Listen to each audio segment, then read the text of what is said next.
What's going on, RotoGrinders? Welcome back to the morning grind. Once again, Dean filling in for Stevie TPFL. He's still on those NASCAR streets. If you guys want his NASCAR content, you know where to find it.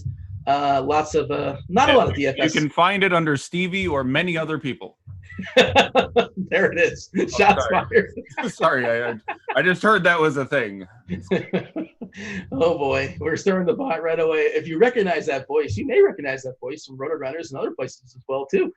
You may know that voice in such places as with little Simpsons reference for you, Eddie. That's FastEddieFear. We're of course doing our DFS profile, DFS origin story, continuation of. We've had Head Chopper and Andy Means and Beer Makers fan and Beefer. Rusty Nuts, which is a real sentence. That's a real person. Yeah. That was a real good one, by the way. I'm not sure if he's a real person. He might be half person, half frost giant or something if you've met Rusty, but he's a dude. Rusty is got to be like, what, 6'6", 350, something he was talking about at the podcast. I think you're a little shy on both. Okay, I think I'd go 6'7", and I imagine his weight fluctuates a little bit, but yeah, he's a mountain of a dude. There's like 4 dudes in this industry that I don't think I'd have any shot against in a fight, and that's one of them where I'm just like, nope. Who are the other 3? Is Stevie one of them? He's a big boy. Is Stevie what is big? Stevie's a big boy. No, there's Mad Lab or whatever. There's the MMA guy over at Guru. Oh yeah, who looks like he shreds me, puts me in a blender with some protein powder for breakfast every morning. I don't really want. I mean, I'm a pretty big guy, and I've scrapped once or twice.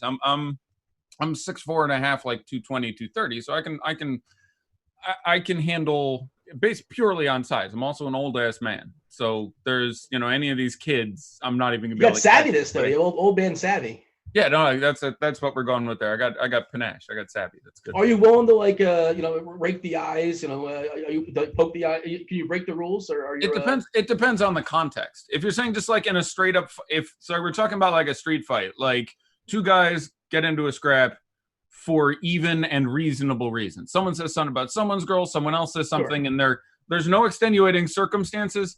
No, I will not fight dirty. I will not go to the nuts or something. Now, if I'm protecting my date like a hero outside the movie theater and a group of thugs, using a very topical word, come out and attack her with lead pipes, then yeah, I'm going straight to the newts on those guys. So it's all whatever. But I'm looking. I've been this close to accepting one of these DFS charity fight things, and unlike everyone else. Oh, you want to call somebody out here? I was very close to calling someone out. And some of my friends know who it is, but there was one person who said something that was completely out of bounds, and there are people get a little bit too toxic. And I was this close to throwing down okay, that's it. I'm challenging you to a fight, or you're going to apologize. One of 3 things is going to happen. 1, you're going to apologize to that guy because that was an insult too far. 2, you're going to run away from a man in his mid-40s with all your loud talking and try to justify that, and I will catcall you all the way out of town as you run with your tail between your legs. Or 3, you're going to fight this old man, and we're going to see how that goes, because I enjoy a good fight. But did you have a career record that I can look at? What's the back of your DK card look like? What's your price? There's you can look me up online and then find some arrest records and stuff, but I don't have any sanctioned bouts in the octagon. Not yet, anyway. Maybe, late in life, I'll go that Herschel Walker way.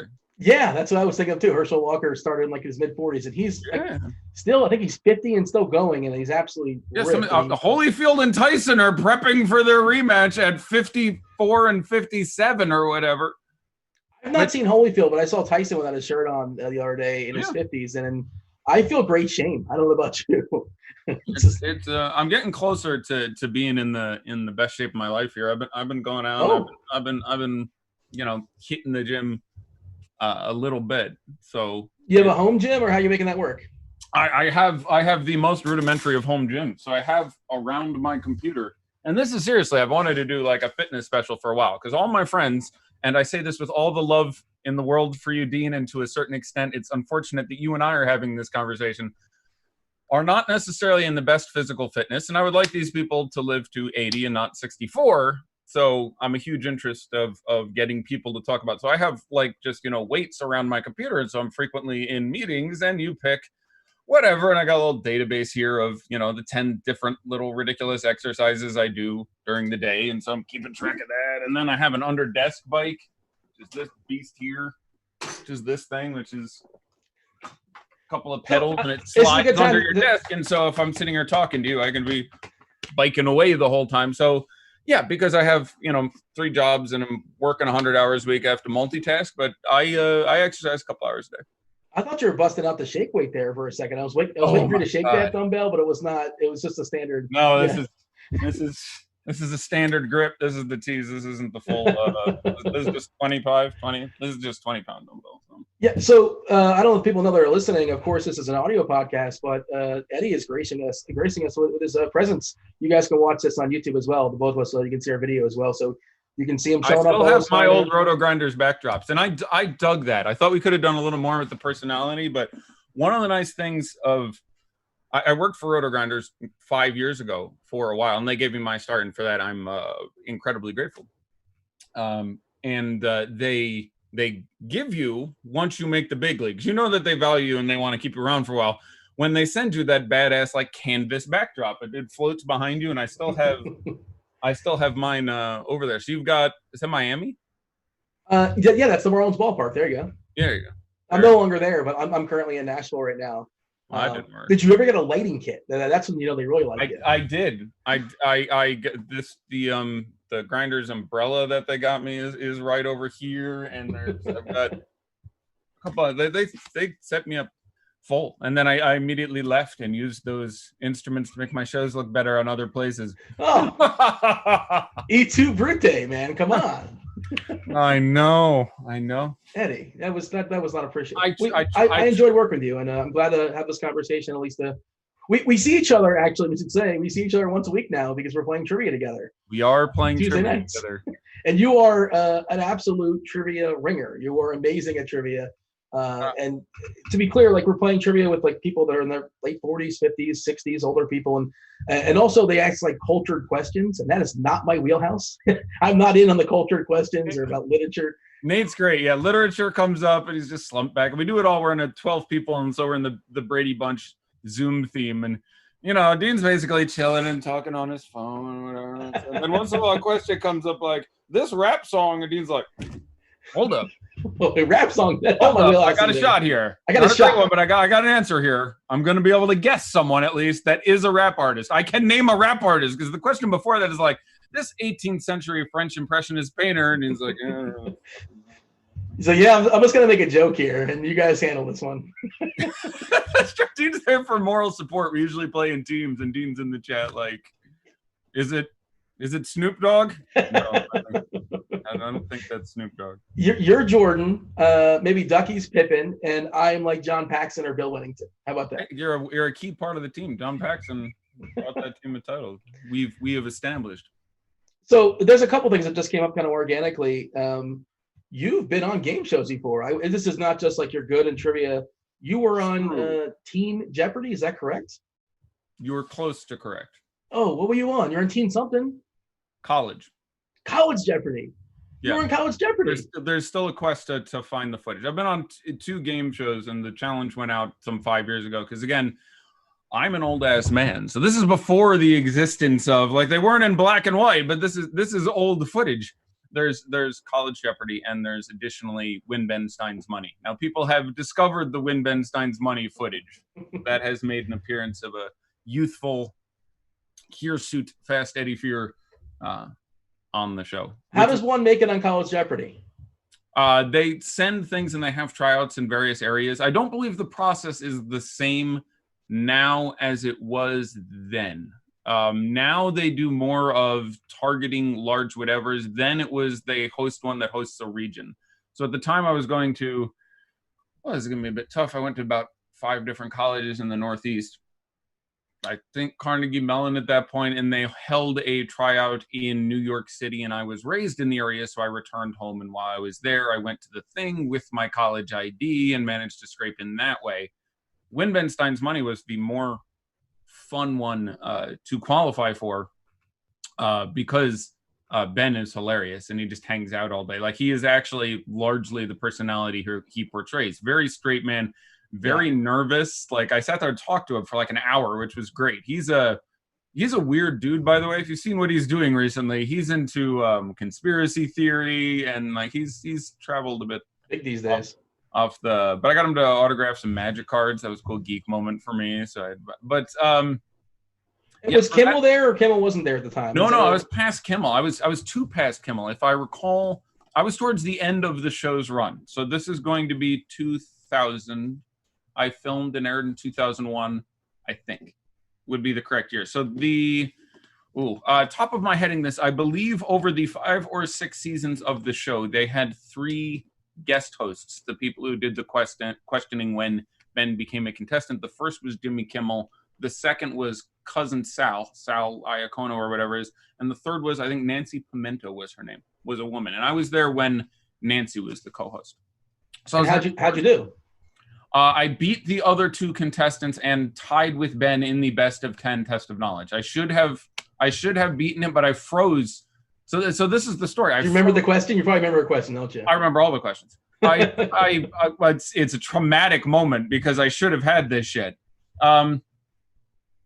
So the format of the show, for those of you who don't know, is you start with 3 contestants and Ben Stein is the host. And there's a co-host who just does shtick for the first round.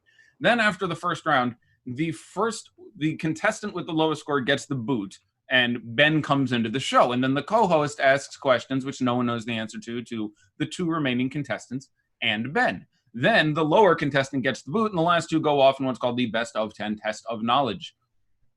And you get the maximum, to give you an idea of the state of TV shows back in the day, the most money you could make was $5,000. Yeah. And you did not get brought back ever. So it was just a good luck getting $5,000. And when I explained to you the process of getting on the show, you'll realize this was not really a money-making opportunity because you had to pay for your own 2 trips out to California and back. So this was not anyway, but so long story short, so they filmed 3 episodes in a day. And what they do is they try to bring in, I think, 11 people, 2 alternates, and 9 designated contestants. And if anyone doesn't show, an alternate gets on there. And if you alternate on day X of shooting, let's say it's a Tuesday, you automatically get on the show on day X+1 of shooting, let's say it's Wednesday. So if you show up and you're an alternate for Tuesday, but everyone else shows up, you get to be on Wednesday. So that way no one shows up and is an alternate and gets crap and has to go home. So the process was at the end of each show, for the first couple of years of the show, there's a thing that said, if you think you can beat me, send an email to futility@futility.com saying, which was indicating that beating Ben would be futile. So I did that and they got, okay, you're invited. We're having tryouts on this day.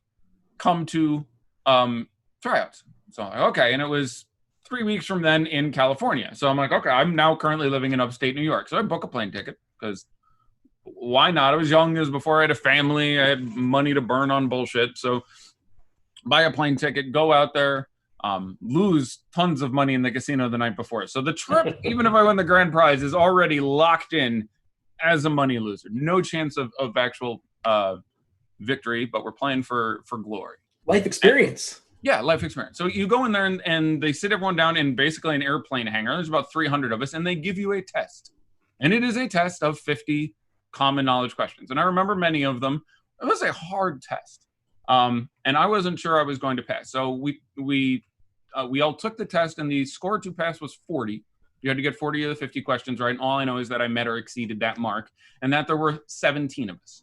So out of 300, 283 odd people are just like, okay, you get the hell out of here. The other 17 of us sit down, and they start going through, and then they host mock game shows where they say, okay, behave like you would on the show. And I think this is the pick your nose, issue overtly racist statements checker. Personality showcase. Yeah, and and they said to you, the one thing they gave us as far as a direction was, we have Ben on the show, so we have the straight man cast. So try and be entertaining. And so I go into this ridiculous game showy voice, and I'm doing whatever the hell. So long story short, I do that. They go, yeah, we like you. We'll call you at some point, and you can come out and film the show. I think it's 9 months later, and I get a, hey, we have a problem. Can you come out in 8 days? Now I, again, living my glorious pre-family life of owning a retail game store and doing game design consulting, had no real responsibilities and plenty of money to spare. So sure, I'll get on a plane and I'll come out and do the thing. So you come out, you do the thing. They get 10, 11 people in the room, 3 groups of 3 and an alternate, and they film 3 shows back to back to back on the same day. And they take a couple hours with breaks and stuff. And all the contestants are sitting around, and we don't know which show we're going to be on. And now this leads to, I discussed, I think it was during the pre-show, how I was born a straight white American man. I won all of those coin flips. If you're a human being born anywhere with any disposition on this earth, I did extremely well in that lottery. That happened again in the many ways in which I've been fortunate in my life, in the people I was paired up against during my show. So we're sitting there waiting for the first show to start, and they're practicing and people are discussing trivia. And I clearly am not one of the most clever people in this room. Setting aside any rudimentary judgment of basic intelligence, it's worth pointing out I'm like 23. And if you're in a big time trivia competition, that is a massive, massive hindrance. Just living through shit. Like whenever they're like, hey, the Venezuelan oil crisis, most of the contestants go, I remember that. And I go, I was too. So it's like, there's just a huge advantage to being 40 something and not 20 something in a contest. And this immediately becomes clear as I'm the only person in the room under the age of 35 at the very best. And everyone else is incredibly learned and accomplished. There was a vice president at IBM. There was a doctorate professor at USC.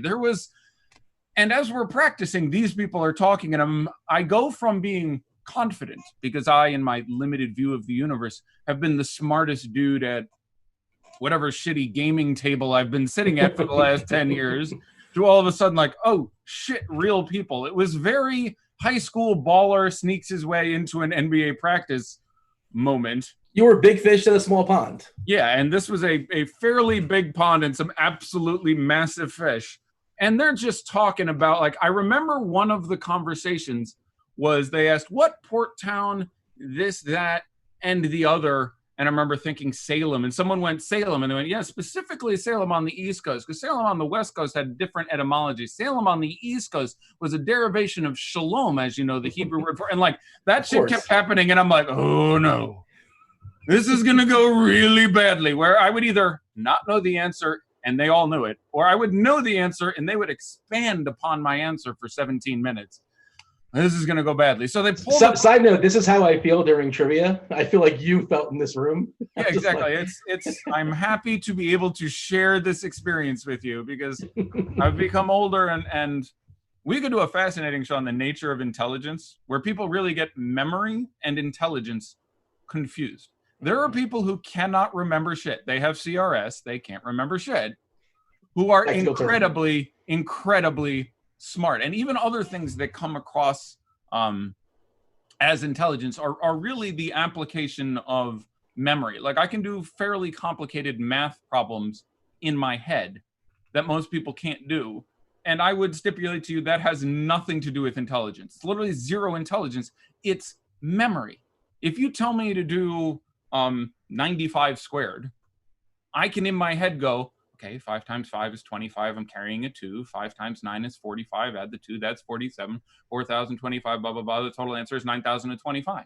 And then there's other tricks of other ways I can remember to do that. None of that is intelligence. That's just memory. I don't think that you, Dean, can't do 5 times 5 in your head. I don't think that you can't do 5 times 9. I don't think that you can do 45 plus 2. It's just remembering these 7 iterative short-term steps. People are like, God, you're smart. It's like, am I? Like, I'd like to think I'm smart, but I think that's zero evidence to that point. But anyway, we get in there. They're pairing up the shows.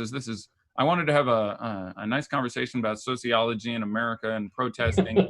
Instead, I'm going on an incredibly egocentric 20-minute rant about a asked, man. I'm curious. From 2 decades ago. But you asked.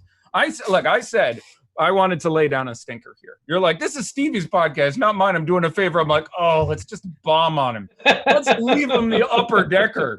I want him to come back from starting a NASCAR or whatever he's doing with his time and be like, what do you mean they had a conversation about what? Interracial what? I don't know. Is that even legal to put on the airwaves? I really wanted to. Instead, this is supposed to be an escape, Eddie. Instead, we have saccharine conversations about Anyhow, the short version of a story that's gone on 10 times too long. They pair you up into groups of 3, and the first group of 3 is 3 incredibly talented individuals. Then they pair the second show, and I'm not on the second show. That's 3 incredibly talented individuals. Then they pair the third show, and it's me and 2 people who I don't know how they passed the test. They must have passed the test, apparently. But the questions are incredibly hard. I remember one of the questions from the opening round was about the sequel to Gone with the Wind. None of us got it. There were a number of questions in the first and second round that were incredibly lame, where none of us, including eventually none of us with Ben in the second round, got it. So I made the finals with, I believe, $1,400 is the high score, which is a pretty low mark for that show at that time. And then we got into the best of 10 test of knowledge, and I flummoxed a question that I could get right every day and I tied instead of 1 because I completely screwed the easiest question ever. Now, I want to put this in context for you. It's the best of 10 test of knowledge. They put you in a soundproof chamber, which is a soundproof chamber the size of a phone booth. They put on some headsets. Like quiz show. You sit, exactly, and you sit there and you wait. And eventually the thing pops on and goes, okay, are you ready? And there's a camera on you, and you're trying not to sweat in the lights, and you're trying to stay so beautiful. But, and the camera's on you, and I'm a math guy more than anything else. So they come at me and they go, I bet you could do this math. You have 1 minute. There will be 10 questions. So how long do I have per question to you? 6 seconds. Boom. Look at you. Genius. See, just as smart as me. So I'm immediately flustered by the amount of time I have, and that includes the time it takes to read the question. You didn't know this going in? Like you've never watched the show? I did know this, but I'm acutely aware of it at this point is what I'm saying. Gotcha. So I missed the first question, which I know the answer to. And I'm going to get my phone on here. I'm going to put you on the clock. Now, You only get 1 answer, Dean. You only get 1 answer. I hope it's not a sports or basketball question you tanked. It is. Oh my God, I would never live it down. Although this, again, 24 years ago, I was a casual basketball fan. Now I am a font of all things round ball. But here we go, Dean. You have 6 seconds from the time I start reading the question. Now, you don't actually have 6 seconds. Of the many ways I screwed up this situation, and there are many, one was, it's okay to take 8 seconds if you get the answer correct on something you obviously know. But I'm going to hit start reading. You get 1 answer. Take your time. We'll see how long it will take you to get the correct answer. I didn't know there was going to be math, but go ahead. There's no math for you. There's just when you know. Take your time and consider this. When you know the correct answer, speak. Ready? Okay, here we go. Over the door of what Washington, D.C. building does the motto hang, equal justice for all? Supreme Courthouse. Very nice. 10.4 seconds. So, that is the question I am asked. And my mind goes through every possible answer but the wrong one for no reason. It's an obvious question. You don't even have to know it. And I don't believe at the time, know that was written over the door. But obviously it refers to justice. And that is the correct answer. Bravo. I did not. What did I win? The home version of this game? Well, the thing is, you took 10.5 seconds. So you're only going to get through 6 questions. Read faster. I don't think I read that particularly laboriously slowly is the thing. I made sure to read it at a reasonable cadence. So anyhow, he runs that out of me and my brain is counting. So 1 Mississippi, 2 Mississippi, 3 Mississippi. Jesus, motherfucker, read faster. 4 Mississippi, 5 Mississippi. Okay, there's a law on Supreme Court building. I know it's not the White House. There's nothing over the door. Executive, legislative, the Capitol. Capitol makes sense. I'll say the Capitol. That's exactly what happened. I yelled at the Capitol at about 8.5 or 9 seconds, which obviously turns out to be incorrect. And if I hadn't been having this interior mental paroxysm of stress and what have you, would have gotten that one correct. So I ended up tying instead of winning. My favorite question of that best of 10 test of knowledge: how many cards are in a full house? That was the question. How many cards? 5 cards. There you go. Boom. 2 for 2, Dean. I only got 4. See? I can bring on Ben Stein. I can take him down. I presume he is still alive. I cannot confirm that as I think I just said he was doing conspiracy stuff, didn't you? Well, let me rephrase. As I had most recently seen Ben Stein content as of 4 or 5 years ago, it was a lot, fluoride in the water and Tom Hanks is an alien or whatever the hell. So I don't. Oh yeah, he's still alive. 75. There you go. A young 75, obviously famous from, for those of you who are not conversant in Ben Stein, most famous, again, for the television show, but also Ferris Bueller's. And in Ferris Bueller's Day Off, he plays the teacher who says, Bueller, Bueller. And I assume, are you aware of his previous work before that, Dean? What he did for a living? I'm going to say he was an accountant. No. Maybe a teacher. He was a political consultant. He was a speechwriter for Richard Nixon, I think. He was a Republican-leaning libertarian political figure for any number of years previous to somehow getting in that film. I don't know. We'd have to look that one off. But I think he worked for Nixon and maybe Ford. But yeah. I just want to jump back for a second. Jeopardy. Two questions. Did you win? And secondly, or I guess you go on to the next round if you're in the tournament of college, however that works. What was your anecdote? What was like your 30-second anecdote with Alex Trebek? Do you remember? Like, he walks out, does a contestant line to, give you 30 seconds or so. This is 26 years ago. And just after trumpeting my memory, I believe at the time I was at Clarkson University being 6 feet shy of Canada, basically. It is way in the upstate of New York. And I believe it was regarding the weather. We had recently had a significant weather scare to the extent of we had several feet of snow, and counting the wind chill, it got down to like -75. So we actually had the National Guard come out and bring us food. This early 90s. Because you couldn't make it building to building. I remember I had this exciting Dungeons and Dragons arena thing planned, and I had You're outing yourself by saying that sentence. I have no listen. I think everybody should love who they are, and I have a freak flag.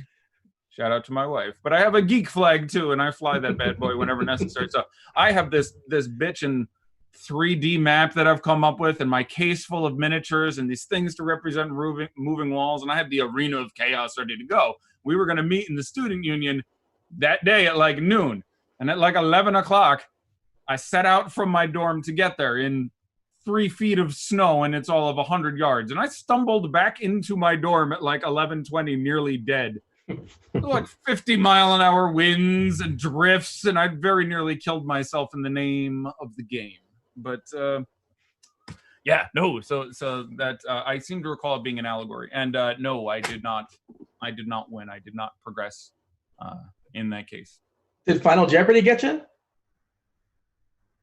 or no? I don't recall. I honestly don't recall. I gotta be honest, the two reasons I wanted to find the footage of these two things, one was to catch up on the details, and the second was to catch up on the details because I don't remember all of it. I will have to be honest and say that I might not have been entirely sober during the yeah, that whole Dwight Gooden pitched some no-hitters high on cocaine.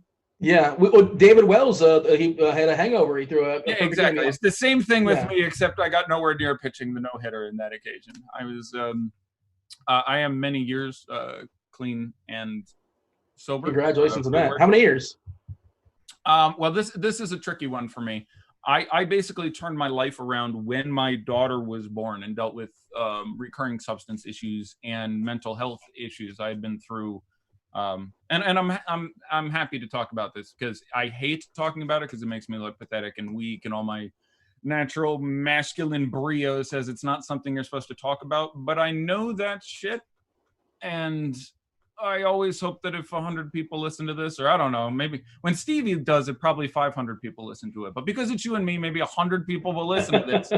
But maybe one person is struggling with something, and this gives them some hope. So I will start by saying my life was absolute garbage for most of my life. I had any number of diagnosed mental conditions. I was abusing substances between the age of when they first started putting pills on me to try to fix me would probably be 10 until I was about 28. I took off the top of my head Paxil, Prozac, Stelazine, Thorazine, Depakote, Remeron.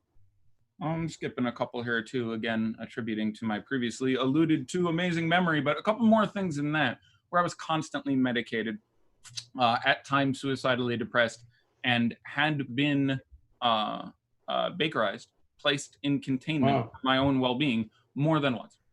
So my life was very, very dark, and I was very, very. I mean, I did not see a future. And then my daughter came to be born, and my daughter was autistic, and that was extremely difficult. But basically, since she was born, and certainly since she recovered fully from the things that plagued her as a young person, my life is great. I exactly one day in the last 14 years have taken any sort of pill to modify my behavior. I very rarely get angry. I very rarely yell. I love everybody. I love my life. I like myself, which is new for me, especially for someone who's a child of abuse. That takes some period of time to get to. So yeah, I don't remember what your original question was. How did I get here? Where did you originally point to? I don't remember either, but I just wanted to say, like you said, this is going to come off as weak, and what you're saying to me is strength, the ability to go out there and say that and own it, and become a better person because of it. Well, it's weird, but I really hope there's someone who's like, I have a friend who I don't think will listen to this because he's not into the sports community. He's not a part of the 100. He's not a member of the chosen few, the DFS community. But he's struggling right now, and he's called me suicidal, and I've made out a will, and it's terrifying. What I tell him again and again is, my life is brilliant, and I have been there. And I am not saying that what you are dealing with is not real. What I dealt with was real. And I am not saying anything other than the fact that I can guarantee you I have gone from sleeping on a sewer grate in the worst condition you can imagine a human being at to I am well paid. I have a number of career options, all of which are interesting. Again, I worked for Osmo at night the last couple of years. I've basically had one day job and one night job, both for 6 or 7 years now. And I finished up my contract from Osmo and wanted to look at other options. And I got 6 job offers. 6 different people hunted me down and said, "Hey, we would like you to work with us." That feels outstanding. And the community of DFS people, you're going to use this platform, right, to announce your next destination. I assume that's what you're doing. That's why you're here. I can't do that. Make some news here. You want to make some news? I'm gonna. Here we go. I'm gonna make some news for you, Dean. I'm gonna leave a dump for Stevie here. I will say the following to you. When I say I was offered 6 positions, I was offered 3. I was contacted by 6 people. I presume if I'd wanted to, I could have turned all 6 of those into here's a job offer, here's a contract, here's what we want you to do. 3 of them actually got to a contract phase. This is the job we would like you to have. This is what we would like to pay you. This is the percentage of ownership that we're willing to give you, or this is how much we'll finance you to go out on your own. And I have made a choice that I will not reveal today. I will say. Oh, I got all excited there for a second. I will say that the only place I reached out to, the only place that I went, "Hi, I'm currently looking for my next position. Are you at all interested?" was RotoGrinders. That's the best compliment I can give you. The only place I solicited was because you wanted to work with me, obviously. Dean, that's a non-zero truth statement. I don't know if you remember this. Maybe you don't. But when I left RotoGrinders 5 years ago, one of the things I said publicly in my first public statement afterwards just makes it sound so much better. You're talking about 100 people, not 50 million people watching the president or something. But one of the things I said was, I really regret not working with Dean more. I don't know if you remember that, but I remember saying, I wanted to do movies with you and music with you and wrestling with you, and also I really enjoyed our rapport. You're like a low-key Siege without the terrible takes. It's like it just. I'm gonna put that in my profile. Low-key Siege without the terrible takes. Putting that comment in the back of the DVD. You can quote me, Dash. I don't know what that means, but I think you mean well by it. I absolutely do. I'm a big fan of both of you. If I had a first issue with Siege, it would be that it seems like he's got a timer that's on a 10-day clock or something. It's like, oh, timer's up. Got to say something completely stupid and indefensible. And it's not like it's some horrible racial statement, but it's like, I would trade the entire league for Jason Tatum. Fight me. And it's like, okay, I like Jason Tatum. He might be going a little far. I like it. That sort of thing happens. But he's only 19 though. It's a good asset. Yeah. He's 20. Don't do that. Might be 21. I think he's 21 or 22 now. Yeah, I was about to say, wait a minute. No, just the running joke of Jason Tatum. He's forever 19. Oh, okay. I get it now. I get it. Just derailing you. I like both you guys because you're generally, he gets a lot more abuse than you do, but his ability to handle it and push it off and to still maintain basically being constructive, I'm in awe of. Like, I think people are great. I went through a tweet list 6 months, a year ago or something, where I literally tried to tweet something nice about everyone in the industry I knew. And I think you were on that list, but I did a tweet chain of like 160 tweets. We celebrate what is amazing in all of us. What spawned that? Just sort of randomness, or was it? You remember what triggered that? Because that's an interesting. People were being assholes, and again, Twitter. Shocking news. People were being assholes on Twitter, but people were being assholes, and I was just like, yeah, I get. Like, there's nothing. Like, none of us are perfect, which is like some people can't stand me, and I'm generally like, I do not blame you. There are things about me I can not stand either. So. We're in the same boat. Go listen to someone else. God bless. Have a good day. Like, I don't get into a thing where I'm like, you don't like me? Me? I'm amazing. Have you seen this hair? Like I've said, there's no. So whenever people are like trashing each other, I'm usually first to be like, sure, but look at all this great stuff. So I just started being like, that guy's awesome. And then I thought I'd continue with, for reference, that guy's awesome, and that guy's awesome, and that guy's awesome, and you're awesome. Everybody give yourselves a hug, because it just turned into a day of where I was kind of saying there's enough for everyone. Like, again, I was talking before about the manufactured conflict. Oh my God, they're asking me to wear a mask for 12 minutes. Give me liberty or give me death. They're attacking my freedom. It's like, okay, maybe chill. I'm not saying that you don't get to take. Like, I try to be on everybody's side and everything, because I think I want us as a society to make informed decisions, which involves considering all the information, which involves not immediately assuming your side is 100% correct and the other side is 100% wrong. And I try to push myself into that median headspace as often as I can. So I will say to anyone who is protesting the COVID lockdown and trying to reopen, I feel you. The government saying to you, you stay in place, even though you have committed no crime, is a very significant thing. It is a significant thing, especially if you have a bit of a libertarian streak and you don't like, the government controlling any part of your life. All of a sudden, the government saying, stay in your house. And you're like, I've committed no crime. And this thing is, with some minor, adjustments, not that communicable. And you're telling me by law or I'll be arrested to stay in my home. That sets off my hackles. I dig that. So if that guy then goes to a store shopping and they say, wear a mask, and that guy's like, what the hell? I'm not going to be told what to do. I feel you. I understand that impulse. I respect it.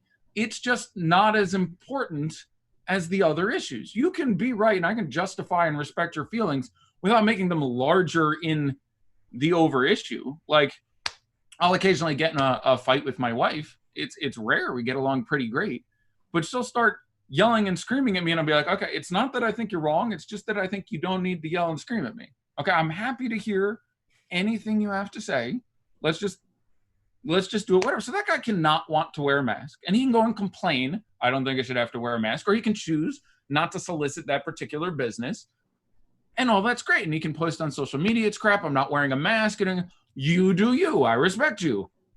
But verbally abusing other people who are just doing their job, you've now missed the mark. I forget the famous quote, but a fanatic or a zealot is when someone retains their fervor but loses their aim. Like, the guy's upset about something that is legitimate to him. So sort of the same thing in the DFS space. It crossed over sports too. Yeah. Oh, it just tribalism in general, just the thought process of tribalism and not understanding nuance, and or even if you watch like the First Take, and I'm not saying I watched First Take, but it's like, did this team win it or did that team blow it? Well, maybe it's somewhere in the middle. That's not an interesting conversation. Right. Well, the issue is we've long since discovered as a fact. Hold on, I got to hit this drink for real. I'm talking myself out. What are you drinking there? What are you drinking back on? This is a blang I've blanged everybody. This is a Bang Blue Raspberry. I got caught by my own alliteration there. It's not the sponsor of the podcast, for the record. Is it Monster Energy or something? That would. I don't know. We don't know our sponsor. Jeez, Dean, you're really ratcheting up your score as a host here. I don't do a read. I mean, I think we're going to do a read later on this week or something like that. There's a tease with people because I'm sure they're excited about hearing a read of some sort. But right now, to my knowledge, I'm not reading anything. There's probably something playing in before the podcast is hit. But all right. Yeah. Well, whoever our sponsor is, you are fantastic. Congratulations on all your success. You smell terrific. But, so you went to 5 different colleges. Why were you bouncing around so much? Is that because you were going through a lot of life stuff? I was a terrible student. I had a lot of I was very good at standardized tests, and I had a lot of scholarship money, which I made sure to waste and never accrue a degree. I do not have a college degree. I was close, but I left school finally.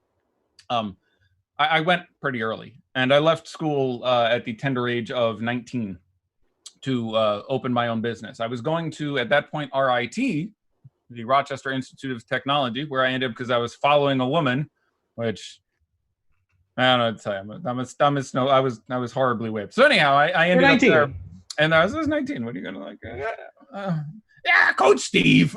So I followed this woman to upstate New York, Rochester, and there was a legendary gaming store called Crazy Igor's.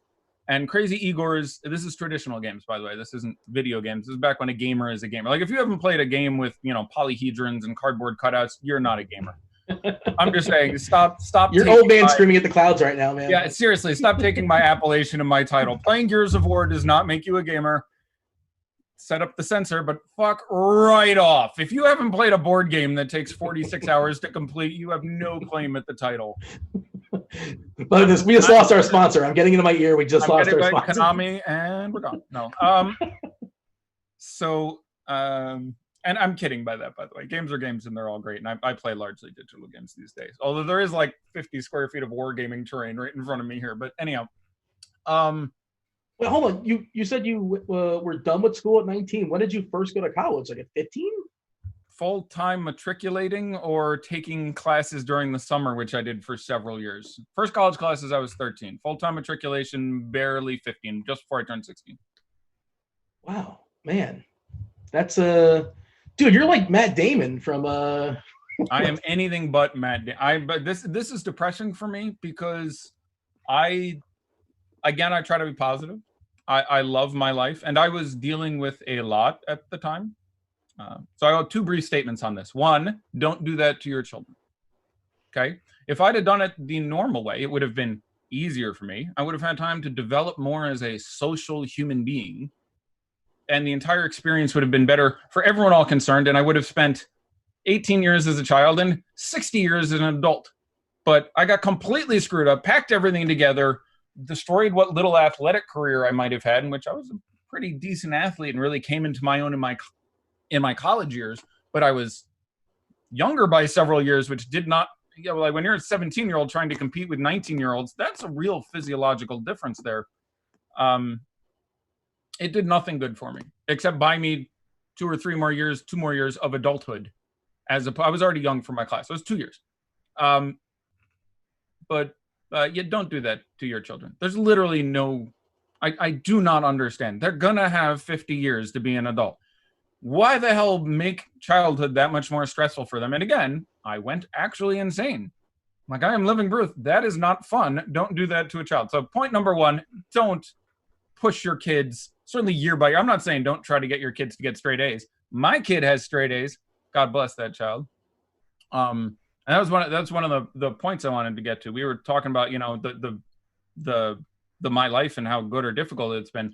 My daughter was born and she had some real difficulty. She was diagnosed as autistic. And then, when she was 3, she still wasn't talking. And she went through this incredibly severe bout of agoraphobia where she would not leave the house. And it broke me. That was the last time, a dozen years ago that as a person, I was in profound emotional crisis.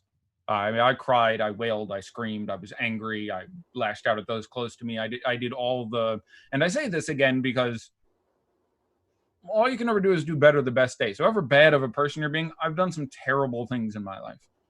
And I've made all the amends I can and apologize for all of them, and I try to do better the next day. And that's all I can do as a human being to try to be better. But yeah, she was really not going well. And so I went to, every church in town. I hit my knees. I saw every doctor. And again, I'm not guilty over the whole white privilege thing, but I am incredibly grateful and fortunate that I was available to get for my daughter all the resources she needed. One of the hardest things for me to do is that I work sometimes with social services. I work at a homeless shelter. I work other places. I work at a food bank. And to see parents of children without the resources to care for those children, like I'm on the verge of tears here. It absolutely destroys me that in this country, with our prosperity, we have people who have, like, my daughter is the most brilliant, compassionate, wonderful, excellent, charming, friendly, heartfelt person I have ever met in my life. She likes hugs and rainbows and video games and her boyfriend and all these other. She is this incredibly dynamic, wonderful person. And I almost never got to know her because she was trapped in this prison of her own mind. And it's pretty wild. And yeah, it's as a parent, anyone who has kids, you'll do anything for your children. And to watch her struggle so with her own demons, her own just trying to be heard and trying to communicate and being unable to do so and unable to connect with other people, I'm just, it broke me, and it would break me again. I can sit here and talk about how healthy I am and how well I'm doing now. If she, for some reason, I don't even like to think about it, regressed to that point, it's devastating. And so there were 6-8 months there. She refuses to go outside. She just refuses to go outside to any of her favorite places. I can say, hey, I'll take you to Chuck E. Cheese, where she liked all the lights and stuff. Or, hey, I'll take you to McDonald's, which was her favorite food. Or let's go play in the snow. And we had to start bringing her therapy into the house instead of going out of the house and getting it for months, for an entire winter, from like October to April. She would not leave our home. How did she break out of it? One day, I cried like a baby, Dean. One day, the sun comes out and she toddles out on the porch. And I walk out on the porch with her excited. She walks down and starts picking the grass, picking the flowers, fucking around in the mud. Just one day it broke. I have no idea why. No particular reason. This whole time we're cycling through medication. We're cycling through. Autism is a tricky diagnosis because it is not an individual pathogen. When you talk about autism, you're talking about a definition of symptoms. So, for example, if you have COVID, COVID is a thing. You can cure COVID. COVID is one thing. The source is one thing. That's not what autism is. Autism is not, I see some autism in the blood. It is not one particular pathogen or viral agent or anything like that. Autism is basically currently defined as a definition of symptoms.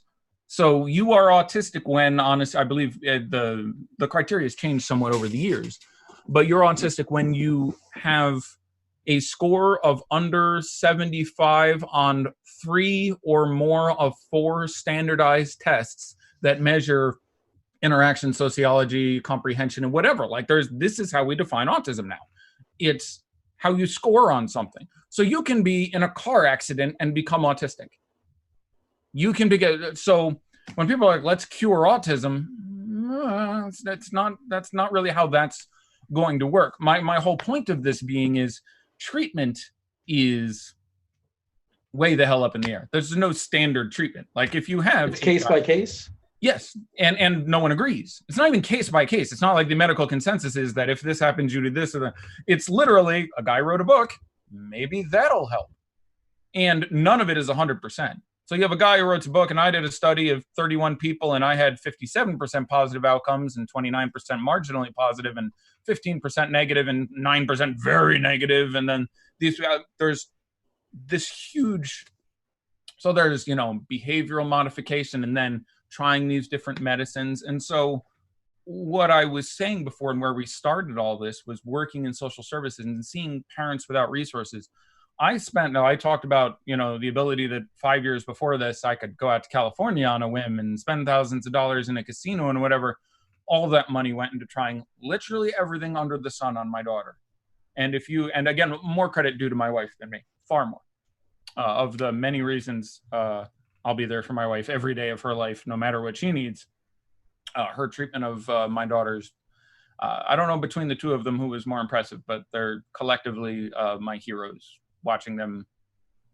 Anyway, the long story short here is she had home tutors for a couple of years and then was behind for a bit and then went to special schools, or schools for people with learning disabilities, and you have 1-for-1 aides and tutors.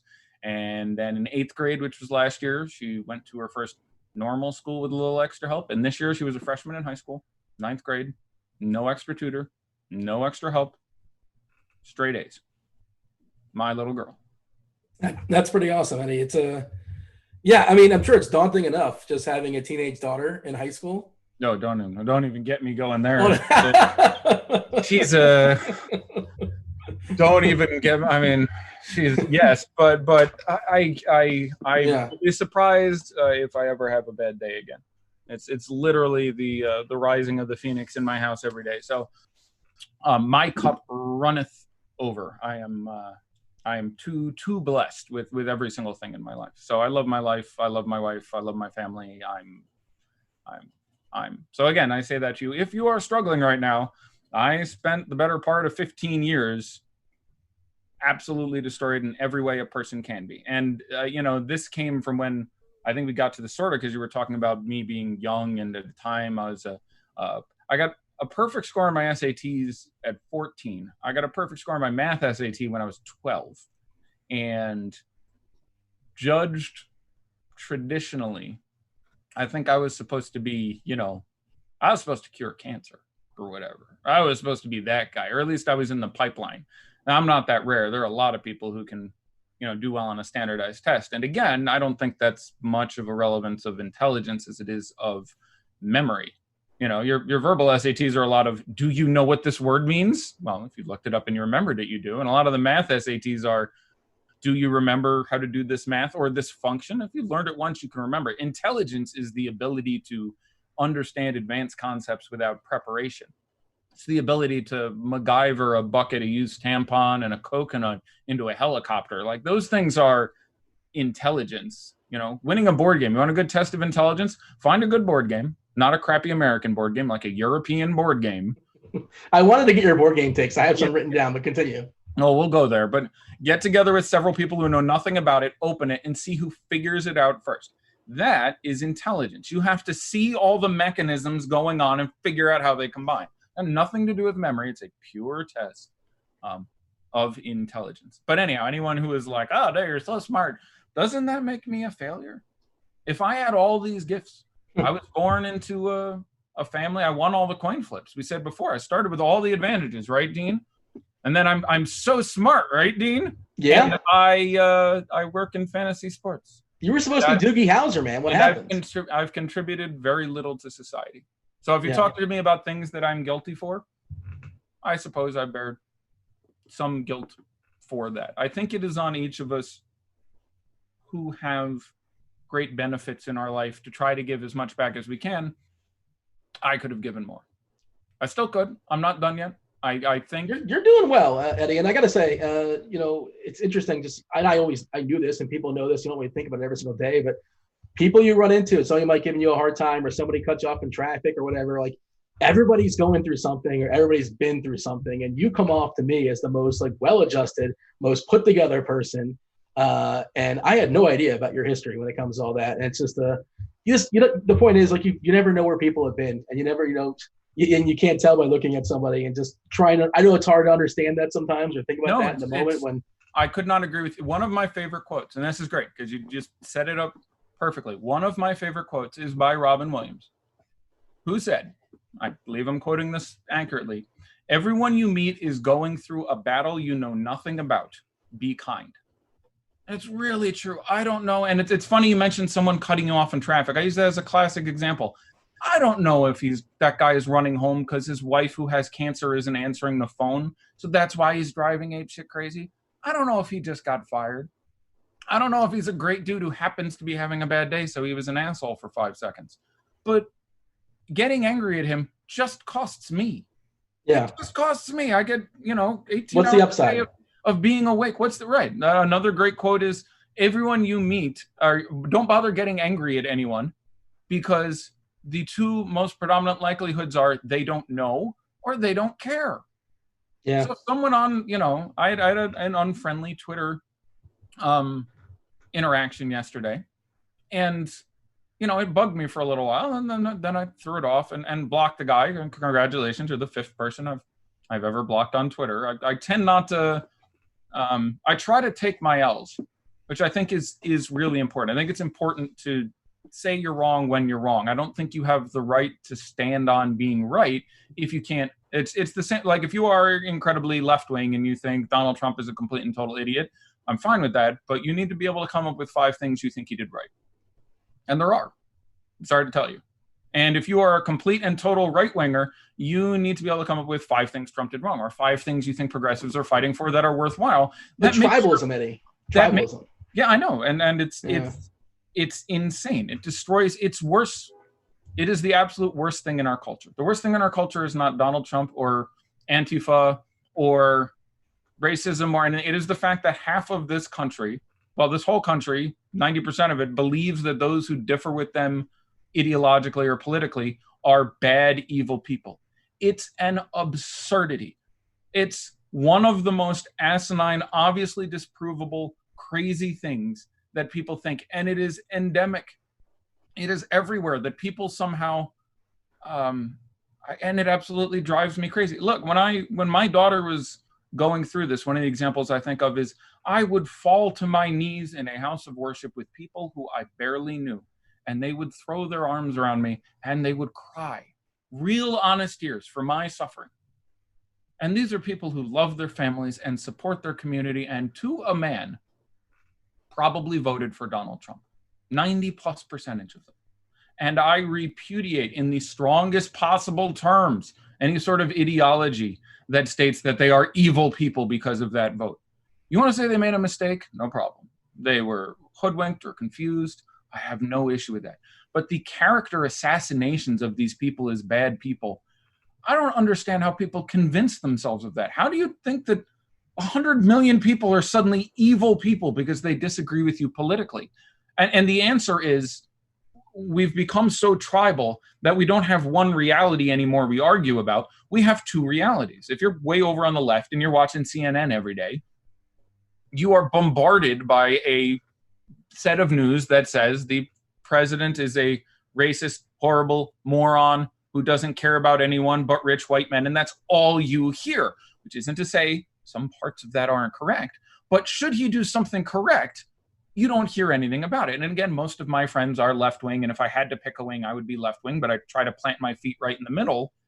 And I frequently get into this argument and I'm like, okay, name something good Donald Trump has done. And they're like, oh, and I'm like, okay. And then I list 20 and they agree with them all. And they're like, okay. And the thing is, they never hear about that.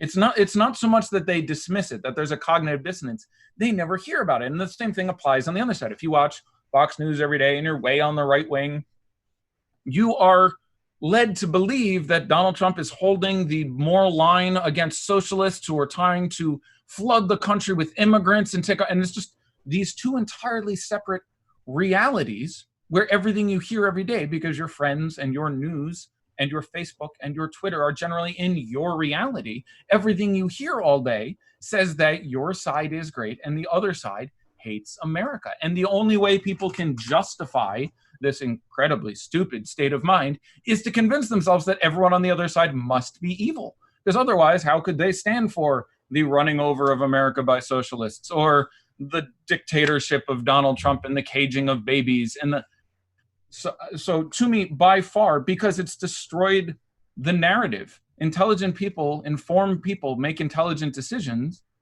and we're not anymore, because we've proven that more people listen and you win more elections and you get higher TV ratings by preaching to the choir than trying to change minds. but we've lost debate as a mechanism of persuasion. The idea is I talk to you and we disagree, but I listen to you and you listen to me. And at the end of the day, you at least understand each. Step one is understand each other, not necessarily agree. Step two is respect each other. Like, well, I now understand what he's saying. I understand from where his thoughts come. Now I respect him. And then three, maybe someone changes their mind a little bit. And none of that is there. We're starting from the point of my people are great, your people are evil. You're all Nazis or you're all socialists, and you can't go anywhere. So it's, as a general rule, broad brushing is just going to be wrong. Sure. Yeah, I mean, you can find outliers for everything. Right. And you're forced. Oh, go ahead. Well, you're also forced to take dichotomous, bicameral, 50-50 black and white issues of things that are gray. You're forced into a box that isn't legitimate. I support the supporters. I support the protesters. I have been out protesting. I support the people who are doing that. I think the protest is important because I think, again, the conversation is important. Okay? I support the police. The police do an essential job. We need to have a police force, and most of them, not going to get into percentages because this is, 80 to 99%, depending on who you listen to, are fairly good people who are not beating people to death for no reason, who are not racist cops. And I have compassion for them. Okay? There are good people, sometimes black people, who took a job in the police force, who do a good job, who do not abuse their authority, and are in a very difficult position right now. I have compassion for those people. I can believe all those things, and it annoys me that society is telling me I have to go one way or I have to go the other way. I refuse. And that's the whole problem, is you're telling me I just need to line up for this army on army fight. We have much more in common than we do that divides us. And I refuse to throw that away in the interest of tribalism. And Twitter and social media doesn't recognize nuance kindly. No, I get that. That was the thing yesterday. Someone literally is cursing me out and calling me a hypocrite for saying that I believed the protesters had good reason to protest, but saying that the guy who was screaming at the Costco employee for asking him to wear a mask wasn't justified. He's like, oh, he's a hypocrite. Here's what he thought about personal freedoms the other day. And it's like, I'm sorry, man. Life just is not that simple. It's not remotely close to that simple. And there's plenty of things in which my answer is I don't know. Try not to kill each other, but I don't know. It's important to say I don't know. Why can't we say I don't know? We don't know everything. Because it's fine to say I don't know. It appears weak. It's the same reason it took. And it's not, though. God bless that. Well, it looks that way to traditional American masculinity. It is. I will again draw on my personal life.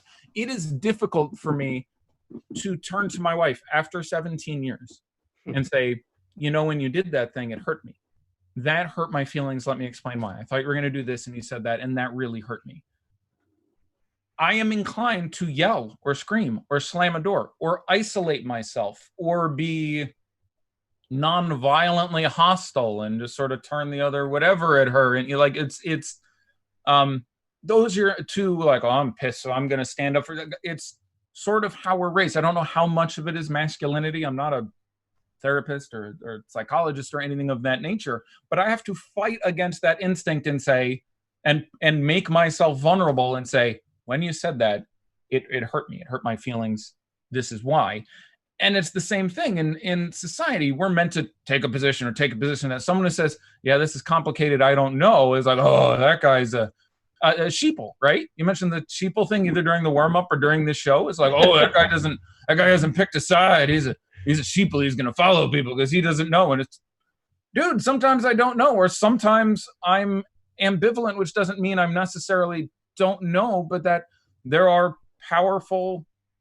I'm very pro LGBTQ. Gotta get the whole thing right these days. Come on there. Is that right?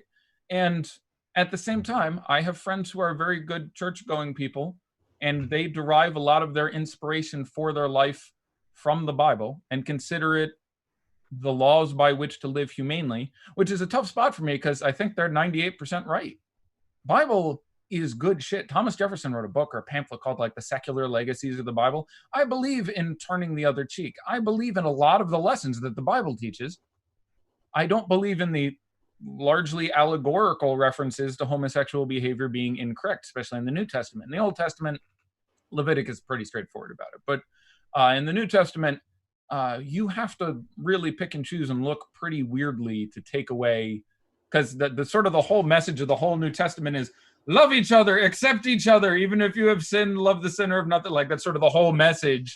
And then to sort of distill through that and take 2 lines and go, see right there, it said you're evil because you're gay. I think you're missing the point in the New Testament. But sorry to get into the Bible. This is why you're so good at trivia, by the way. You can just quote these things. And like, this is where I'm just kind of hovering in the corner. And I'm like, if it's a religious question, I'm just Eddie. This is why I'm a nightmare at dinner parties. But yeah, long story short being, when someone comes to me and goes, yeah, but the Bible says, gay people shouldn't get married to each other. And again, speaking as this person, to me, that is a perversion. That is literally something. I'm taking the Bible, something that informs my every decision. Again, we'll say this is Todd. I'm seeing as Todd's point of view. Todd says, this is my goal for living my life. And it is how I treat people and raise my family. And it is my North Star by which I guide my ship through life. And it says, no gay marriage. Now you're saying, I have to do gay marriage. And that strikes me as incredibly whatever. My response is, I dig that. To me, that's not as important as allowing people to live their lives the way they need to and not denying people and recognizing the Bible is archaic. It's a couple thousand years old, so it only represents, I try to talk them out of it, but I can respect that. Like I can, someone who is very anti-abortion. I believe in this because my God tells me this, and I'm like, I respect that. It's not as important to me as having abortion available, and I am pro-choice for that reason. But assuming this person is not being a Nazi standing outside the clinic throwing shit at people and being horrible, I can respect someone's mixed feelings or opposition to abortion. You have to be able to. And at the end of the day, if you don't, how do you expect them to respect you? And many people don't. Is the reason why we're 2 tiers past any sort of meaningful debate is the fact that they don't care anymore. If you're way on the left, you don't care if someone on the right respects your point of view, because you're not talking to them. You're just preaching to the choir. It's not about converting voters. It's about getting voters to come out. Just like, fuck it, there's 100 million people voting blue and 100 million people voting red. Or who want to. It's just how many we can get to the polls. It's more efficient than trying to convince someone to come over on our side. So it's not even any more, like when I say one of the reasons I try to look at everyone's point of view is because I want them to respect mine. And I can't have that without respecting theirs. A lot of people have given up on trying to convince the opposition to give a shit about what they're saying or respect what they're saying because they don't need them. That's not their goal. If you're on CNN, why are you trying to appear as legitimate to, a conservative voter from Mississippi? You're not getting that guy anyway. You're not trying to get that guy. He's not going to be watching you. You've set yourself in, and vice versa. If you're on Fox News, why the hell are you trying to, get respect by presenting objective news to, a 21-year-old person living in San Francisco? You're not getting that vote anyway. So might as well just preach to your choir. It gets you higher ratings. It gets you to keep your job. So it's terrible. And we even see it in the politicians themselves. You see people on the right wing, for example, who used to say, Donald Trump is unbalanced.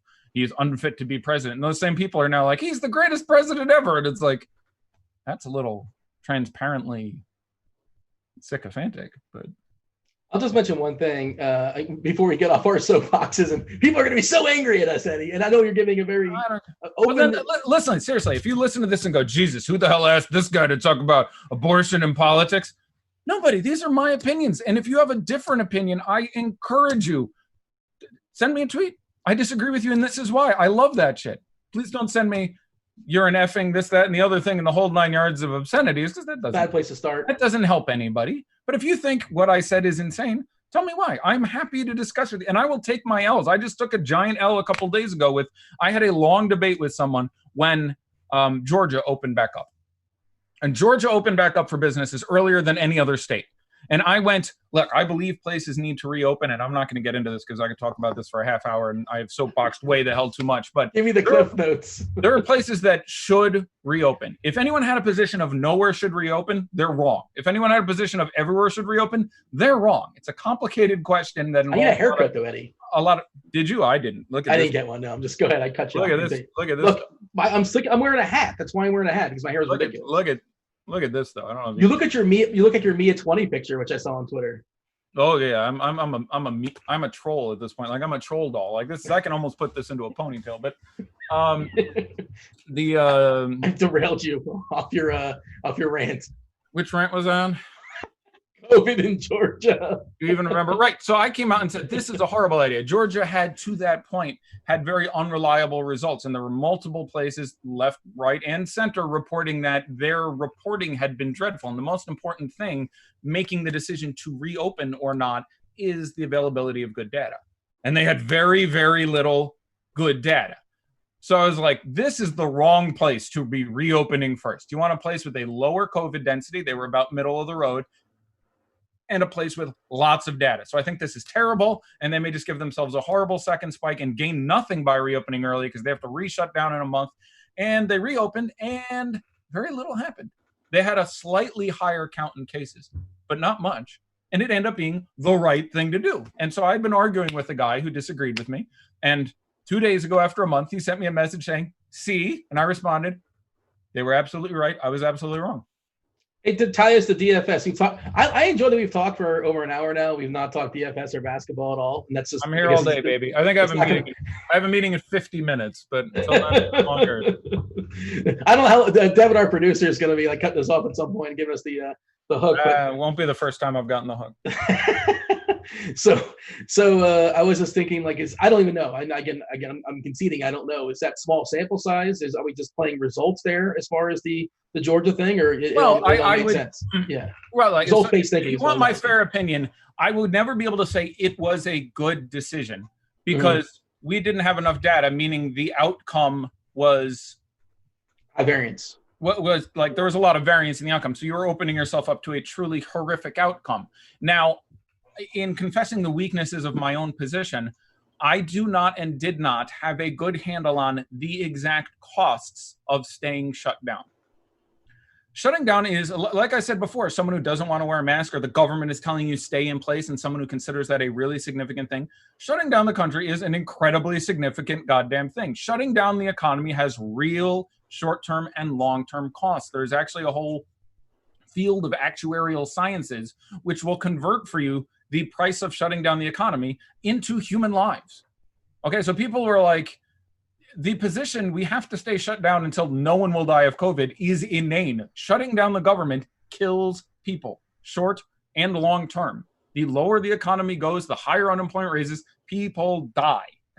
Okay, so there is, and you must concede, a balance point between how serious COVID is in an area and whether or not you open down or not. So open up or not. So to me, where I think my position was uninformed was I did not, and again, I'm not an expert at this, I don't have 24 hours a day to look at sociology and economic models of Georgia, fully aware of the cost of staying shut down in Georgia. How many people were moved from a state of, being near the poverty line to in outright poverty? How many people were going to lose their house? Were the banks under pressure and duress because of withdrawals? There's a lot of things that would indicate how serious the pressure was to reopen, and I can't accurately qualify or quantify that data. So in that way, my opinion was specious, was not fully informed. Again, I still think the context of my opinion being that Georgia is a shitty place to start this guess, because there have literally been multiple articles about how Georgia hadn't been reporting deaths. If you died before a COVID test, you would never be counted as COVID positive in the Georgia numbers for the longest time. So if you were a 70-year-old man who reported to the hospital with a high fever and a severe cough and died on the table before you got your COVID test, you were automatically a negative COVID. So there were a lot of reasons to think their numbers may have been higher than we thought. And also just a smaller segment of their population had been tested. And there were other issues where their data looked specious. So long story short, when you say, what's your takeaway? I still feel like my opinion was, it is hard for me to say they made the right decision, because I don't know if it worked out because they were right or because they got lucky. It still strikes me as making the decision they made at the time they made it was not a decision I would have made or could have made. But again, more data as to the cost of staying shut down might have changed my mind. All that being said, that's semantics. In actuality, they opened up, and I would agree that them opening up was better for them as a state than if they had stayed closed. So in the most important way to look at it, yeah, they were right and I was wrong. And that's going to happen. And I will try to own my L's whenever they are due. And that's one of them. So gimme. There's a couple more hard-hitting topics I want to get to before we get out of here. Really? Board games is one. See, I thought you were actually gonna. No. We talked about like protesting and all this crap in the green room. Gene's like, I don't want to. I'm pulling back. I don't want to. And then so he said, now there's more hard hitting. I'm like, really? We're going into my time you own a gaming store, and I know I feel like you design board games. I'm pretty certain you design board games. So and you must have some passion it takes. If I throw some, you threw some shade as like you made a generalization. You made a broad brush, and you said American board games suck. That's what I heard, more or less. Is that fair? And that's well, it's all right. That'd be sort of like. First of all, I want to say that the dangers of using a broad brush to describe cars from America or board games from America, the dangers are not the same as when we describe, all cops are all black people. So I do want to state that while a broad brush is still a blunt tool, I feel less reluctant, less reticent about using one in this context. But Monopoly's angry with you though. Monopoly is balls. Monopoly's existence is an affront to mine. I am ready to. It's a dumb game, right? It is okay. This is like my 2-hour TED talk, which I'm going to boil down into 90 seconds for you somehow. There are many good things about games. There are brilliant games, video games, board games, dice games, card games, athletic games. This applies to. Sports are a section of games, and by the way, you can come fight me on this, but esports are not sports, they are games. And I say this as one of the world's biggest game fans in the world. I have played more games than almost anyone else in my age in the universe that you could find. I love games, okay? League of Legends is a game, it is not a sport. Fight me. Like, it's, I don't know where you think changes something from a game to a sport, but it does not qualify. Other than Tetris, is that a sport now because I press a button? Is Monopoly the board game a game, but when I get the version that has me press the button for the rent thing, did that make it an esport? So I understand calling it esports. I'm fine calling it esports. It makes it niche into other projects, but I'm fine with that. But if you actually think, League of Legends is a sport, catch me outside sometime. Anyway. Mario Povich moment. Yeah, there it is. How about that? So there's a lot of things that make games great. Monopoly has basically none of them. Okay, good games are short, not long. In general, if you can design a game that has the exact same depth, elegance, teaching, and all that stuff, you want that game to take 20 or 30 minutes, not 5 hours. Monopoly, played by its standard rules, is an arduous game. It is a slog. Okay, good games are competitive for the entire game and don't involve snowballing, which is something we refer to in game design. It's not snowballing as in Clerks. It's snowballing as in once someone gets ahead, the snowball grows and grows and you stay ahead. It doesn't have good catch-up mechanics, okay? So in Monopoly, if you run around and you get a couple early Monopolies and no one else gets any, you win. So it has a huge snowballing problem, and whoever's ahead is going to win. It has another problem in that death is long and drawn out. It is not quick. So you can be dead 4 minutes into the game, and it takes you 3 hours and 30 minutes to die. That also is not good.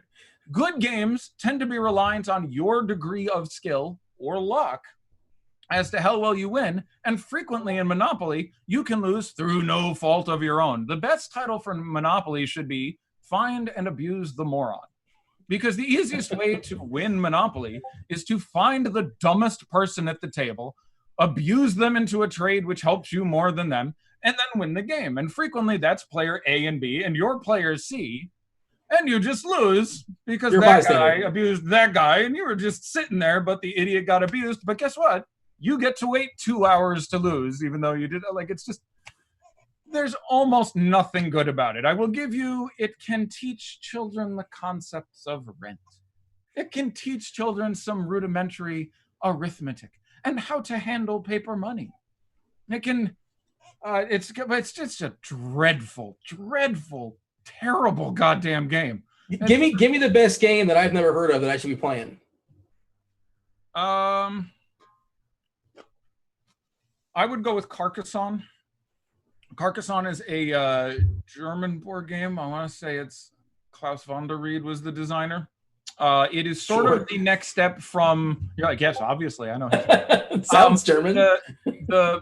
It is the next step from Settlers of Catan. So a lot of people will say Settlers of Catan, and Settlers of Catan, as opposed to Monopoly, is a very good game.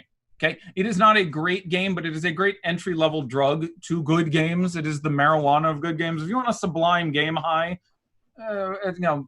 Settlers of Catan is a very good game. I have no issue with playing Settlers of Catan.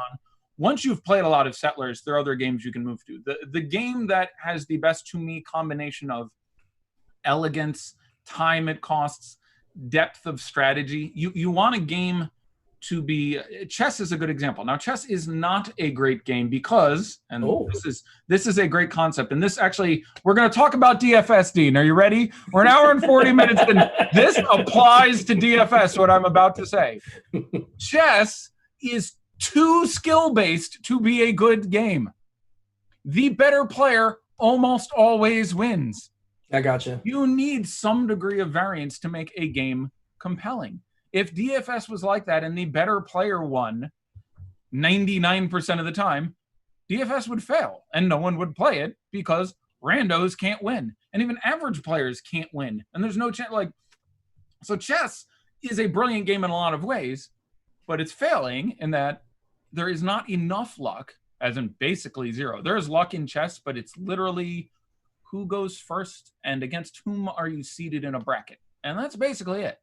So it's almost entirely skill-based, and for that reason, struggles to get a large foothold in things. What about Stratego? Is that a good game? Better than, much better. It'd be under Settlers, but it's a very tolerable game. It involves some strategy. Oh, this isn't there, so it can be there. Like, there's some intuition. So yeah, Stratego is fine if you're going to play an American game. Play some Stratego. That's fun. Play some Parcheesi. You can go with Parcheesi in your life. That's better. They're still not good, but Carcassonne is this game where you're placing tiles and building a castle, and then you're choosing whether to place your workers in a role as defending the castle or out farming in the field or whatever. And the rules are still fairly simple, and there is a huge depth of gameplay. And it curves very nicely, and it's good with 2 or 3 or 4 players. So probably the highest taking, it's not my favorite game anymore. I like some of the more advanced ones, but taking everything together as far as what I think the best board game I've ever played is, that'd be Carcassonne, which is Carcassonne. It's named after a fortified city in France, I think is where the name comes from. But huge recommendation. I think it's still in the $20 to $30 range. Might take you a game or two to get it in, but my strongest love. You own this gaming store, and I believe we've talked about this off air, but years ago, and I might have the story all fuzzy now, but didn't or maybe you sponsored it with your hobby store. Is hobby store an insulting term? I don't remember the name of the store. No, I'm with it. But somehow it intertwined with you taking a bump from Ted DiBiase. Is that correct? Oh my God, this is great. So this footage is on Twitter, and I'll see if I can find it. So I'll give you the 2 best games. So I owned a store still there in Rochester, New York, called Millennium Games and Hobbies from March of '98 to February of 2010. I owned the store for 12 years. And it is for the operation of this store that I left my collegiate pursuits way back when. And so the one thing was, we, among other things, hosted all the pay-per-views. We had a 70-inch TV or something in there. We hosted, back when there wasn't a WWE network and it cost you just $40 a month or whatever, all the WWE pay-per-views. And we set up the TV and put in chairs around, and we charged $5 for a lock-in, and we had pizza and whatever, and we had a dozen people show up, and we watched all the WWE pay-per-views. And eventually, most of our local wrestlers started showing up. NWA Upstate, which was our local wrestling fed, which was, 30 wrestlers and had maybe 400, 500 people at a good show, started to show up. And I like wrestling. I got introduced to wrestling. I watched it a little when I was young, like, Hogan Warrior stuff. And then I fell out of it for about 15 years. And then 2002, 2003, I started working on a card game called WWE Raw Deal, which was a fascinatingly wonderful card game with an active sideboard, and ended up being a much better than you would have thought a wrestling card game was. Wizards of the Coast, who made Magic and other things at the time, unfortunately got the WCW license. That was not the license to have. The WWE license turned into a brilliant card game. And I was working on that game, and that reintroduced me to wrestling in really the highlighting of wrestling. So I got to go to 2 WrestleManias. I've been to a dozen live events. I've met most of the guys backstage. And so I got, reasonably into wrestling, and I got in the ring once in a while and took a couple bumps. But anyhow, the guy who ran the outfit, which was a guy named Hellcat, of course it was. That was the guy who wrestled as Hellcat. Do some Googling. I imagine you'll find it. NWA Upstate Hellcat. You'll find him. He's smaller than me, but anyway, Hellcat. And we were talking about booking the next show someday, and he's like, yeah, I'm going to try to bring in Brody Lee. And it was great because you saw these guys on the indies who eventually turned into Daniel Bryan, AJ Styles. Like, these guys were hireable to come to your small town and put on a show in your gymnasium. And he said, I really want to get Ted DiBiase, but he's too expensive. And I went, how expensive is he? And he went, I believe, $5,000 is what it cost. But he bought his own travel. It was $5,000 to get DiBiase. He was living in the South somewhere. And at this point, I believe was an ordained minister. I think he was preaching at this point. To fly up and he wouldn't wrestle. At this point, Ted DiBiase this is 2005, give or take. So I'll guess Ted DiBiase is 55 years old or something. No, not that old. He'd be late 40s, early 50s. But he, again, stopped wrestling for a while, and he'd gained a lot of weight once he got into managing and stuff. So they're like, okay, and I'm like, well, I'll make you a deal. If I can do an angle with him, I'll pay for it. And he's like, okay. Like, because he's like, I'm sure he wasn't excited to have me do an angle, but he's like, oh, fuck, how bad can this guy do the angle? And you could be on the show. People don't know. Like, I get Ted DiBiase at the show, and this idiot's going to pay for it. This is great. And he's absolutely correct. It was an idiotic thing to me to do. Now, please don't misunderstand me. Accepting the exceptional funds spent for the care of my daughter, this is the best money I've ever spent. Due apologies to those 2 girls in New Orleans. This money with Ted was the best money I've ever spent on anything in my life. So we get a hold of Big Ted, and he's coming. And we plan this out. I'm sitting down with Hellcat. I'm going to do this, that, and the other thing. And we're going to come out. And the plan is I'm going to be the heel. I assume you know what that means. Sure. Oh, no, I'm sorry. I'm going to be the face. Excuse me. Oh, you're the good guy. The plan is I'm going to be the face, and Ted's going to be the heel. And so I am going to dress up again on a dress shirt or something. I'm going to get out there. I'm going to grab the stick. That's what we call the microphone in the business. And I'm going to start talking to the crowd and be like, ladies and gentlemen, I am one of the sponsors. And I was one of the sponsors. When they had the wrestling shows, my store, Millennium Games and Hobbies, had a banner on the side of the ring. I paid to be a sponsor. And so I was going to go out there and I was going to cut a promo saying, because I love you all so much, I have brought Ted DiBiase to town, gaze upon my magnificence, and paint myself as the face. Yeah. And Ted was going to be the heel, and he was going to come out, and he was going to embarrass me, and eventually he was going to put me in the $1 Million Dream and take me out. And I'm like, great. I'm excited about this. But like, I wanted a table bump because I've taken many table bumps in my life. My back is permanently screwed from taking. Okay, so OSW One Night Stand 2005. ECW One Night Stand 2005. Shout out to my boys OSW who put on a great show. That's an internet review podcast who's reviewed it. Those are those Irish guys, right? Oh, they're so good. ECW One Night Stand 2005. We get done watching this show, which is arguably the best wrestling show ever. And I am in my store, and we're watching the TVs. And so I have like 14-foot ceilings. So I'm like, I know what I'll do. I will climb up to the top of this 12-foot ladder and dive through some tables. And the tables, anyone will tell you, are not the problem. The lightly carpeted concrete floor is the problem. So I go through many tables like butter and break some ribs and stuff. So that was not. But I have some great pictures. I'll see if I can find them and you can distribute them somehow if you want. Which is me 3Ding people through a table that night. So anyway, did you not abide by the? Didn't they say don't try this at home? You didn't abide. I tried. It wasn't home. I was in my store. I figured we were all good. I followed the letter of the law. So anyway, I did a boom and I took it. Semantics. Yeah, semantics. So anyhow, Ted gets there and he goes, I've thought about it, and I'm not comfortable putting you in the $1 million dream. And I'm like, big sad face, like, but I want the $1 million dream. And he's like, no, what I'll do is I'll do this for you. I'll give you just a good shove. So you say whatever, and when the crowd's right, I'm going to put my hand on your face and just throw you backwards. And I'm like, okay, like, I'm not going to tell you what to do. Like, yeah, spend $5,000. I feel like I'm getting ripped here, but I don't say anything. I'm like, all right, that's what we're gonna go. So we get in there and we start to go with this plan. And immediately, and I am upset with Ted not realizing this, because this plan does not work, because no one knows who I am. So I immediately become heel guy. Plus, I'm announcing myself as like a sponsor and an authority figure.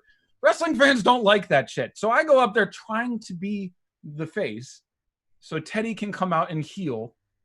And it fails immediately. I get out there and it's like, hey, everyone, I'm Eddie. And I went in there like, boo, who are you? And it's just not working. And I'm like, where's Virgil? And where's seriously, meat sauce. Shout out to Virgil. And so the crowd is not accepting what I am putting down. And so I'm like, oh, man. And so I totally wimp out on it. And I start breaking my voice on purpose and going, guys, I love you. Why don't you like me? And I'm doing it right. So now Ted's music hit, and we don't pay the royalties, but we play Ted's proper music. Money. Ted, age 50, whatever. Big pot belly. Big guy, by the way. Looks me eye to eye. He's 6'4", 6'5". He's a tall dude. Much heavier than big dude. Does he still have the $1 million belt? He did not have the belt. I don't know if he still possesses a $1 million belt. But so he comes out doing his thing, comes down there. Eventually does the basketball bouncing gimmick. Have you seen that one where he goes, I've got $100. I'll give you $100. Yeah. You can bounce this ball 10 times, and after 9, he kicks it away. You don't get the money. So he immediately, to his credit as a senior worker and goat of the wrestling industry, realizes the flip and goes face. And so the crowd goes nuts for Big Ted, and I immediately go complete wuss bag, going like, oh, man, you were my favorite. I had my poster of you on the wall, even over the bed. And I do this for 5 minutes. Shut up, you weasel, or whatever. He puts his hand on my face, throws me on my back. I sell it, legs go up. I hit the floor. He laughs, music plays. And then one of the greatest moments of my life, honey, I enjoyed getting married to you. But maybe higher on that list would be, later, I've got to go. I've got to get back to work. And I'm walking out. And Ted, who does this not only for the money he gets paid up front, but to sign autographs and sell DVDs and stuff, has a line of 50 people. So I walk behind him and I go, Ted, real pleasure working with you. And Ted DiBiase, the $1 million man, turns to me and goes, hey, man, great bump. I mean, come on. I mean, gee, I had an erection for a year and a half. Hey, man. And a bump. Tell people what a bump is. Oh, sorry. A bump is selling a move. The great wrestlers, your Shawn Michaels, your Ted DiBiase, your Rick Rude taking atomic drops, are guys who sell moves, making your other guy look really good. And Ted DiBiase, a 50 or whatever year old man, put his hands on my face, a strong and virile 30-year-old. Although if you look at the video, which I will try to find and provide, you'll see I look like a skinny and emaciated 30-year-old, and give me a little push, and I sort of went flying. So that's what a bump is, when someone, does something to you and you sell it and make it look legitimate. But Ted DiBiase said to me, hey, man, great bump. Oh, God. $5,000 was so cheap. Into my veins. Into my veins. Just directly into my veins. It's funny you mentioned the Ravishing Rick Rude because I don't follow this account, but there is somebody that I follow that always retweets. There's a Twitter account dedicated just to Ravishing Rick Rude taking the atomic drops. Yeah, Ravishing Rick Rude, who is a beast, by the way, had this. I'm tempted to stand up for the video fans and do an impression. I'm going to avoid it. Oh, no. I know what it is. I'm not going to do it. But they also change a little bit. All right, I got to do it now. So normally... All right, so normally the Rick Rude atomic drop is he gets hit and the ass goes out like a duck. So you get this, and he just sort of goes, and like duck walks after he gets the atomic drop. But there's some special ones where he like robot walks like this for a few seconds. And Rick Rude took a bump from an atomic drop like no other human being ever. It's hilarious. And all this guy did was video compile thousands of them, and every day tweet it out. Rick Rude taking a bump from an atomic drop, and they are stellar. Eddie, I much appreciate your time. I want to get you out on an easy one. I think it'll be a quick answer, but you never really know. Oh, you don't know? Apparently, Dean, it's been too long. You don't know me that well. Here you go. You're going to ask me what my favorite color is, and 27 minutes later, you'll be waiting to talk. I wanted to talk about your acting. I want to talk about your singing. Lots of things I want to get into, but of course, I mean, anybody that's stuck around this long, much appreciate you guys listening here.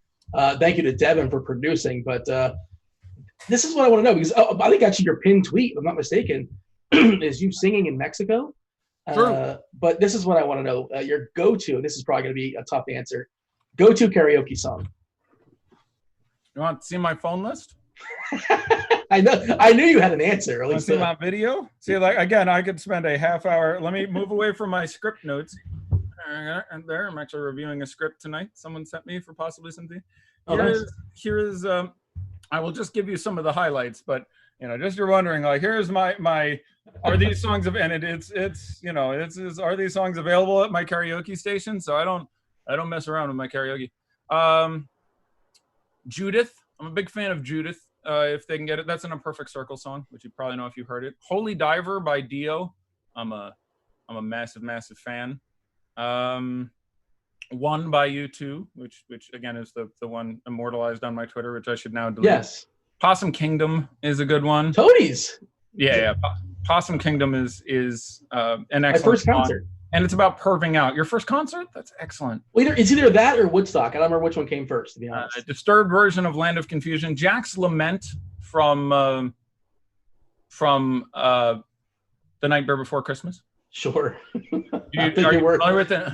I don't. Yeah, that's not my wheelhouse. Jack's Lament is, there are few who deny it. What I do, I am the best, for my powers are renowned far and wide. When it comes to surprises in the moonlit night, I excel without ever even trying. Is you serenading me here? What's happening? Is that the actual? The slightest little effort of my ghost-like charms, I have seen grown men give out a shriek. With a wave of my hand and a well-placed moan, I have swept the very bravest off their feet. Is there another bar? I love that song. Well, there's this great part where he's like, no animal nor man can scream as I can. Which is like, it's a vocal showcase. That's all I'm saying. I'll let you do your thing. And then I have if there is someone else in the crowd. Oh, duets. I have a duets list where I like to do No Excuses. Heart-Shaped Box and Losing My Religion have really cool subtle harmonies that the songs sound great when you get into them. Man, A Constant Sorrow. A lot of fun if you can get someone who knows any of the four parts to that. Space Oddity. So there's those are just, some. Who Wants to Live Forever if I'm feeling good. Any Tenacious D. Master Exploder is my real finish them up type of dealio. But there's some of my karaoke stylings. You can see me this Tuesday at Clyde's. Tip your waitresses kindly. What the hell? Knock them right over. Eddie, this was a blast. I hope people stuck with this. We're all over the place. I doubt, but maybe. I was here the whole time. Devin was here the whole time, as far as we know, and I thoroughly enjoyed our conversation. Where anything else you want to say, feel free to say it. And then it's amazing we didn't talk about basketball. And I like you to talk about basketball. We just hinted at it. Talked about it for 5 seconds, where it's it requires some luck. That was our talk about basketball. I'll do it again. Have me back next week, unless I've been banned like Howard Stern or something, which I couldn't blame you. I'll have to talk to Stevie and see what he says. Where can the people find you? All the good stuff. Give the For now, you can find me on Twitter at FastEddieFear, where I will have some announcements shortly about other things. And before I forget to say it, be excellent to each other. Thanks. Was that Bill or was that Ted? I have always thought of myself more as a Bill S. Preston, but we're all both of them. Theodore Logan, is that the other one? I have not actually seen the film in some 20 years, so I'm I'm a little. Although the sequel is coming this year, by the way, and there is no more appropriate time. They have filmed it. It is in the can. But the Bill and Ted 3 is en route. It's unfortunate there's no George Carlin. It is incredibly unfortunate there's no George Carlin. Not many things got worse when you added George. Brilliant guy. Eddie, I appreciate you opening up. I appreciate you for your time. And, well, I'll probably talk to you later tonight. I imagine we're going to play some trivia, I think, depending on That's right. You and I tonight at like 11 p.m. to 2 a.m. my time. West Coast game. Thank you to Devin for producing. Thank you for Stevie for loading this podcast. I've been Dean. Thank you to the audience for listening. We're out of here. Holler!